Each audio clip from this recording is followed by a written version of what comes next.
Well, guess what? There are different methods of persuasion. What do you think the word method means?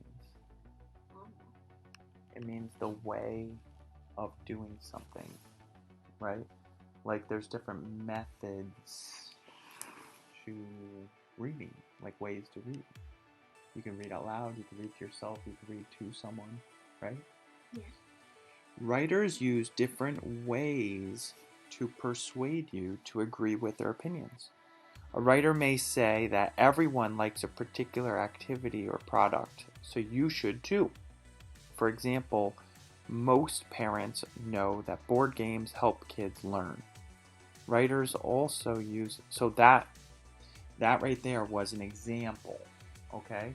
Do you think that because most parents know that board games help kids learn, that I as a parent should agree with that?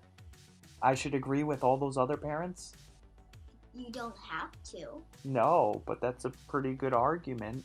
If everybody else is doing it, I should look into it, right? How about this? Writers also use strong words that affect readers' emotions. A writer may use words such as harmful, suffer, important, and necessary. Board games aren't just good for you, they're necessary. Does that make you want to play a board game? You have to be convinced of it, don't you? It's like that sounds good and everything, but I need more information. Point of view. A persuasive text is built around a point of view. The point of view is the author's opinion about an issue. Authors give facts that support their opinions. Often, authors mention opposite views, but then they show why those views are wrong.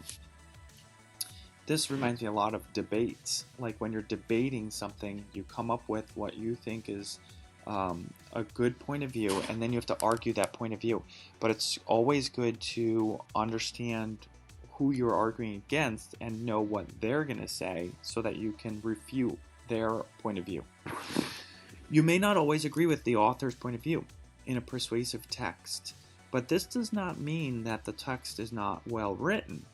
It also does not mean that the author did not support his or her opinion well. To go right along with that, is it possible for a text to be written poorly but have a good point of view? It is. Yeah. An author could say board games are completely useless and okay.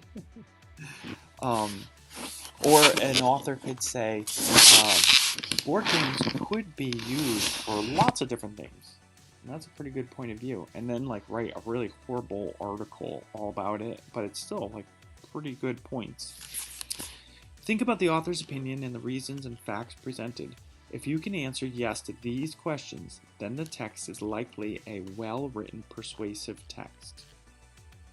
Is the author convincing? Does the author give enough reasons to show why people should agree with his or her opinion? Does the author use facts to back up his or her opinion? So that's like a checklist